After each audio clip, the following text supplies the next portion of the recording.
Rand Paul is a Republican senator from Kentucky. He's been speaking about this a lot. Senator, thanks for being here. Glad to be with you. Your thoughts on the president's address?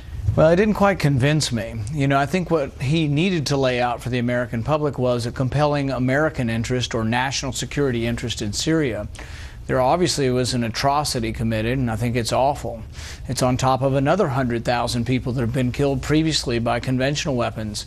But there are also atrocities on the other side. The Islamic rebels who we would destabilize Assad would be advantaged. The Islamic rebels include Al-Qaeda, include Islamic rebels who have cut the heart out of Syrian soldiers and eaten them on TV, Islamic rebels who have killed Christians, kidnapped bishops. So I think there's atrocities on both sides, and I see no clear ally for America on either side of the Civil War. He said it's a violation of international law. He pointed to 1997 when the U.S. Senate overwhelmingly approved the international agreement prohibiting the use of chemical weapons, and he said we need to be in there for our principles. Absolutely. I don't disagree that it's a violation of international law. It's a violation of every norm for someone to kill civilians, and I think Assad should be accountable. I think if Assad's responsible, he deserves death for this.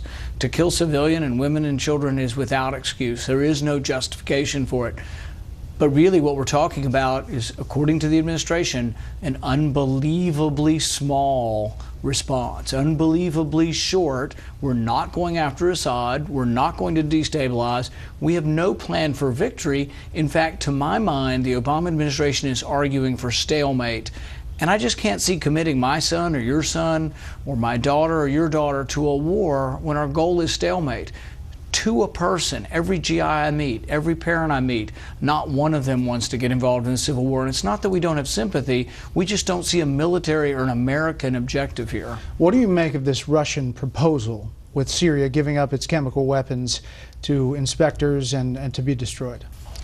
In some ways, my first response is it kind of looks like President Obama's been outmaneuvered here by Putin in the last week or so. I don't know whether to trust the proposal or not. I do know that when you see the speech that Secretary Kerry was making about, if they'd give up their weapons, it seems almost offhand or flippant that he didn't ever expect to have anybody respond. Putin then responds, calls their bluff. So the question is, are they serious? If they're serious, it's a good step forward, and I'm more than happy to even give the president credit if it actually happens. I hope it happens, because I don't think attacking Assad militarily will make things more stable. The president thinks it adds to stability. I think it adds to instability and makes the chances that the chemical weapons fall into the hands of extremists more likely if we attack Assad, not less likely. So do you believe how the president and his administration have handled this has hurt U.S. credibility around the world? I think U.S. credibility doesn't reside in one person. I think it's made it difficult for the president to lead this country because I think he's been a little bit here, a little bit there, and a little bit everywhere without a real precise and clear message of national security and American interests and what our objectives are there. So in that way, yes. But I think our credibility as a country is more than just one man. I think it's, it's our whole history as a country. And I think particularly after 9/11, you saw an America that was united and responded and said to any of our enemies anywhere in the world that we will respond with overwhelming force and we'll respond with victory to wipe out anybody who would attack us. So I think the idea that this would embolden people to attack us or use chemical weapons on our soldiers really is nonsensical, because we would never tolerate that. But the fact that it happened in Syria really doesn't have anything to do with American troops. But you don't think this is a threat to national security interests for the U.S.? No, I think it has nothing to do with our national security. Syria is not a threat to us. What I would say is that stability in the Middle East is an American interest. But I think attacking Assad and destabilizing him empowers or encourages Al-Qaeda. It encourages radical Islam that's trying to take over that country. And I'm not sure who's worse. Assad is really bad, but his control of chemical weapons, I'm not sure if that's worse than the Al-Qaeda getting the chemical weapons. So it's a President Paul. I like the presumption so far. Okay. Go ahead. What are you doing?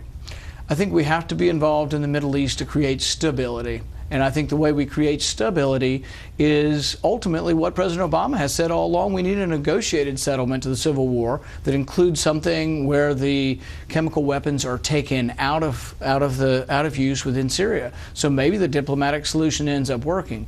I've always thought that we've done too little, too late with getting Russia involved here. But the way diplomacy has to work is Russia has to believe it's in her self-interest. And I think trade and exchange with us is in Russia's self-interest, and I think having a stable Syria is in Russia's self-interest. We have to convince them of that.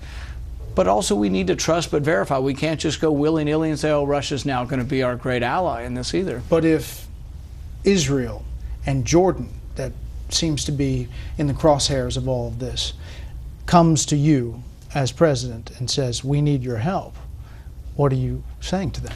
Well, I think that's a real question. So, for example, one of the big problems is refugees flowing into Jordan right now. There's 500,000. It's a catastrophe over there. But my question is, if you bomb Assad tomorrow, will there be more or less refugees? There's going to be more. There's already more refugees, people anticipating the bombing or fleeing. So I don't think it creates more stability. Same way with Israel. I don't want Israel to be attacked by sarin gas. But I think if we bomb Assad, Assad already is acting irrationally. Will he be discouraged or encouraged? The administration, Secretary Kerry says, absolutely, I guarantee if we do nothing, he'll use more chemical gas. Well, there's also the possibility we attack him and he launches chemical gas attacks outside of his borders, which he hasn't done yet. Senator, last thing quickly. Is there any chance this vote gets through Congress? You know, I all along thought it would pass in the Senate and was very close in the House.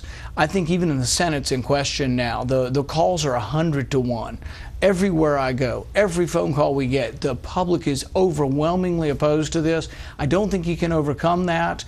And so I think rather than risk defeat, there won't be a vote. And in some ways, I think he's gotten very lucky that Putin has sort of maybe picked this up. And if Putin follows through with it, the president will come out looking like he had this grand plan, when in reality, I think it's fortuitous.